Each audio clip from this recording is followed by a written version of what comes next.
Eigenlijk om de secondes krijg ik DM's van komt er Indonesië, komt er Gewoon over Indonesië. afgoding eigenlijk. Ja, Ik zat ook... Ja, dan is het nog idealer om voor Indonesië te spelen, omdat je dan ook...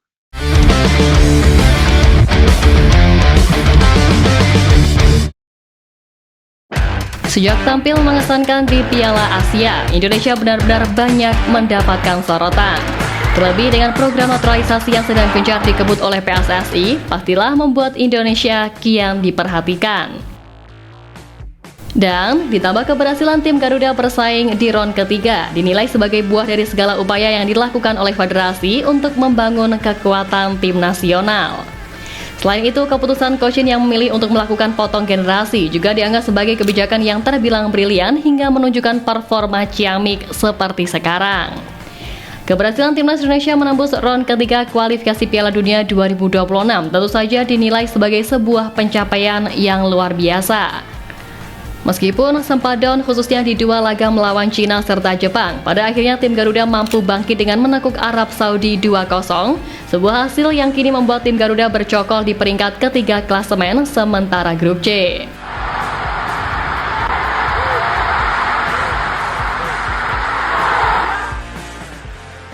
Ya, perjalanan Indonesia di grup ini memang terbilang sangat amat sulit karena ya gitu, grup ini disebut sebagai grup neraka dan memang itu benar adanya. Ya, apalagi sejauh ini pun, semua tim kecuali Jepang masih bisa bersaing untuk merebut posisi kedua, ketiga, dan keempat. Di mana peluang Indonesia dianggap sebagai yang terbesar karena ibaratnya kalau tim Garuda bisa curi 1 poin di kandang Australia, lalu sabu bersih 2 laga kandang sisa atas Bahrain serta Cina, bukan tak mungkin posisi kedua justru bisa berada di tangan Indonesia. Dan semua tahu, kalau dalam waktu dekat setelah Ole Romani menyatakan sepakat, PSSI dikabarkan masih akan terus mencari nama-nama baru seperti Mauro Silstra yang kayaknya udah nggak sabar buat gabung ke timnas. Ya, Mauro Silstra menjadi nama yang santer dikabarkan bakal mengisi lini depan timnas Indonesia karena status Ole Romani yang sebelumnya belum menemui kejelasan. Top skor kedua Liga Belanda tersebut bahkan dengan percaya diri menyebut jika proses naturalisasinya untuk memperkuat timnas Indonesia tak lama lagi akan rampung. Sepertinya akan segera terjadi. Semua dokumennya sekarang ada di PSSI. Aku tinggal menunggu sampai mereka memeriksa semua dokumen itu. Jelasnya. Tapi usut punya usut, setelah Ole Romani deal bakal menjadi bagian dari timnas kala bertemu dengan Pak Erick Thohir beberapa waktu lalu, sepertinya proses naturalisasi Mauro Silstra ini akan sedikit terlambat. Apalagi dengan adanya agenda timnas Indonesia di Piala Asia U20 pada 6 hingga 23 Februari tahun depan, sepertinya perbedaan kewarganegaraan Mauro belum diprioritaskan untuk saat ini.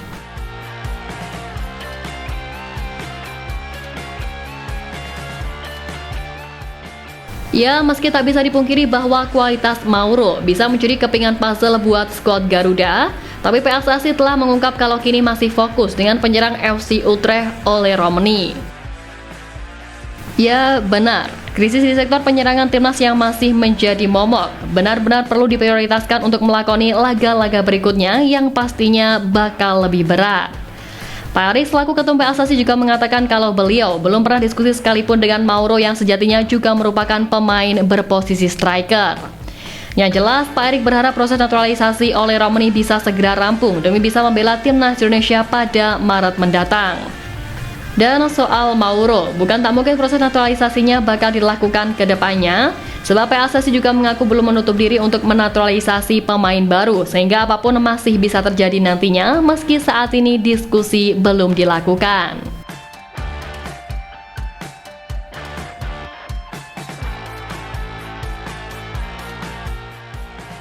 Ya, gencarnya PSSI dalam manuver naturalisasi ini memang belum ada habisnya. Semua dilakukan demi prestasi dan juga kemajuan sepak bola tanah air itu sendiri. Usai Ole Romani menjadi pemain terbaru yang akan menjalani proses naturalisasi, kini setidaknya ada 3 nama yang berpotensi dinaturalisasi lagi oleh timnas Indonesia berkat kode terselubung dari Sekjen PSSI Yunus Nusi. Dalam unggahan Yunus Nusi ketika bertemu dengan sosok bintang timnas Marcelino Ferdinand, tampak ada secari kertas yang bertuliskan naturalisasi pemain dan berisikan 7 nama. Menariknya, dalam 7 nama yang ada dalam unggahan itu, sudah ada 4 pemain yang telah dinaturalisasi oleh Timnas Indonesia, di mana keempat pemain itu adalah Dayan Mak, Tim Gaipens, Noah Leotamu, dan Estela Laupati. Dan selain 4 nama itu, 3 nama yang ada dalam daftar tersebut disinyalir adalah Mauro Zylstra, Delano van der Heyden, serta Deleano Arts. Untuk Mauro, namanya memang santer bakal dinaturalisasi meski belum diprioritaskan untuk saat ini. Lalu, siapakah Delano van der Heyden dan Deleano Arts yang disinyalir menjadi nama yang bakal dinaturalisasi itu? Melansir dari Transfer Market, Deleano Arts merupakan bek kanan berusia 21 tahun milik NEC Nijmegen. Sempat tampil di Belanda kelompok umur U17 dengan 2 caps dan juga 1 gol. Deleano Arts di musim ini juga telah tampil di kompetisi muda Liga Belanda dengan torehan 1 caps. Sedangkan untuk Delano van der Heyden, ia adalah gelandang serang berusia 20 tahun yang kini membela tim muda Feyenoord. Tapi sebanyak 2 pertandingan untuk Feyenoord U21, Delano van der Heyden juga sempat main di kelompok umur U18 dan U16 Belanda dengan masing-masing 1 caps. Meski belum diketahui kapan keduanya akan merapat ke timnas, tapi nama-nama tadi dipastikan masih mengantri buat ikut memperkuat timnas Indonesia era ini.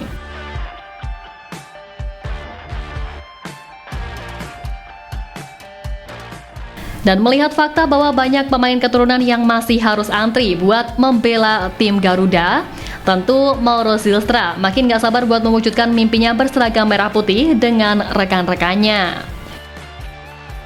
Hal menarik lain dari sisi Mauro, yakni saking senangnya mengikuti kiprah Garuda, ia bahkan sampai membanggakan Indonesia yang mengalahkan Arab Saudi melalui Instagram Stories-nya. Pada 20 November, tepat setelah timnas menumbangkan Arab, Mauro memberikan reaksi dengan mengunggah postingan @433 menjadi Instagram Story-nya. Tindakan ini jelas mencerminkan bahwa Mauro menyimak perjalanan timnas Indonesia di round ketiga dan menandakan kalau pemain Volendam ini seakan tidak sabar untuk segera memperkuat tim merah putih. Ya, apa yang diperlihatkan oleh Mauro ini jelas menunjukkan kalau kiprah Api Garuda benar-benar makin membuat para pemain keturunan heboh tak karuan ingin ikut pulang membela tanah leluhur.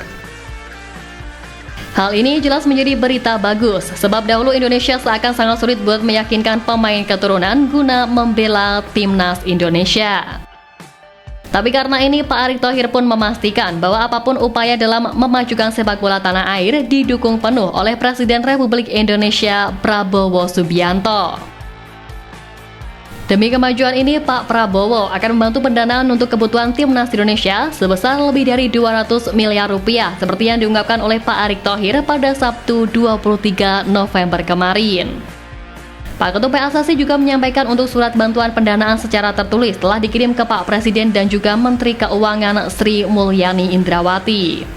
Kendati demikian, PSSI juga tidak mau pendanaan timnas Indonesia dibantu 100% oleh pemerintah, sehingga PSSI bekerja sama dengan pihak ketiga untuk mensponsori skuad Garuda, yang mana sejauh ini ada sekitar 19 merek ternama yang mensponsori timnas Indonesia. Dan dengan dukungan ini, semoga apapun yang dilakukan oleh PSSI, pemerintah, dan seluruh elemen bisa meningkatkan level kualitas timnas Indonesia agar bisa bersaing di level elit Asia untuk kemudian melangkah ke level dunia suatu hari nanti. Selain itu, adanya naturalisasi, suka tak suka akan memacu para pemain yang dididik dalam lingkup domestik akan punya standar yang lebih tinggi untuk lebih bertekad bersaing memperebutkan tempat di timnas Indonesia.